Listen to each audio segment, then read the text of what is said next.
Hi there, it's Jolene Sugarbaker again, and I'm here with Michael Torra in his special room. That sounds kind of funny. I don't know if I should say special, but each artist here at Artomatic actually has their own room that is kind of sectioned off with different artists. Michael, can you tell me about your artwork over here? Let's start over this way. Let's see here. Let's see about this colors here. Why did you choose these colors to begin with? Well, it's not so much about the colors, actually, as more just about the shape and the form. This is, I call my fragment series. It was based on larger paintings that would be somewhat more like this, that were multicolored, and the idea was to kind of zoom in on a few, like on one section of the painting, and just accentuate a certain intersection of, you know, a disc with a line. It's more just intersecting the spaces, the shapes. And then the colors was actually like the secondary decision. So you thought about the color second. Right. Okay. Okay. So it's like just a look-see right into maybe some of your larger type creations. Right. Right. Exactly. Okay. All right. Well, I like this. This just kind of, you know, when I look at this, I just think of cool and clean, and this is just great. Does this have a name? Yeah, it's Blue 2. It's very simple. I had another painting that was just blues and whites. Okay. That was just called Blue, and then this was the second one I made in that series. So it's simply called Blue. Okay. All right. And is this artwork for sale? How much? It's for sale. Yes, it is. Okay. And how much could someone purchase this? This one is $300. $300. That's an excellent price for that, and that took probably a long time for that too. It took a little while. I mean, I took several days off work, and it was like maybe 3 days. You took off work to do a painting. Right. Wow, wow, that's great. Now we're getting into, I think that's called monochromatic. Correct. Wow, I got an art word right already. Now, how did you decide to go from color to the monochromatic? Well, when I was studying art, one of the exercises I did in painting was just playing with black and white paint and challenge yourself to create as many shades of gray as possible.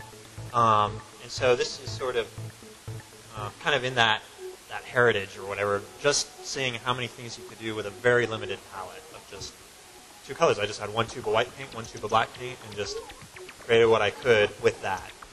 Different shades of gray, different shadings, and then obviously using the shapes I like to use.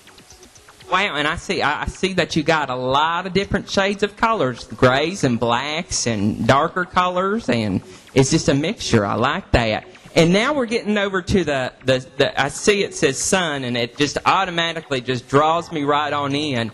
This in the morning would just wake me up if I looked at it. That's a lot of people have said that. And this was the first of my actually representational pieces of art. Everything else is non-representational. It's not meant to be anything or have a message. This is the first of the pieces that I made purposefully to represent something. Obviously, it's not realism painting. It doesn't sort of look like the sun, but it's an abstraction of the sun. Okay. So it's not supposed to represent something, but the other work doesn't represent something. It's not a realistic depiction of the sun, but it represents the sun. It's an abstraction of the sun. Abstraction of the sun. Okay, so I totally get that now. Now we're getting into, I think, the ripple type stuff going here, and this is really, I like this.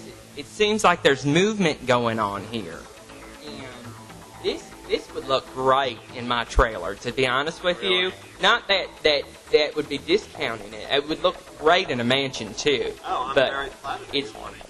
it's just great. I mean, it's eye-popping, and I really do like that. But this is really great. I like the blues. Blue's one of my favorite colors too on that. So that's my favorite there, I have to say. So where can people buy your artwork? Do you have a website? No, actually, I don't have a website, but I am on the Artomatic website. If you go to the artist catalog and just look under Michael Torra, you'll find photographs of some of my works. I only have, I think, 4 or 5 works on there, but once Artomatic 2007 closes, I'm going to put all of my art in the profile. Okay. And I understand they're going to have the website up for a while. So. Okay. Do you have like an email or something that they can get you? I do. It's just simply my name, michael.torra@gmail.com. Okay. All right. Well, it's nice to meet you, Michael. Thank you. Great artwork. Very eye-popping. Great to have you at Artomatic. Thank you, Michael.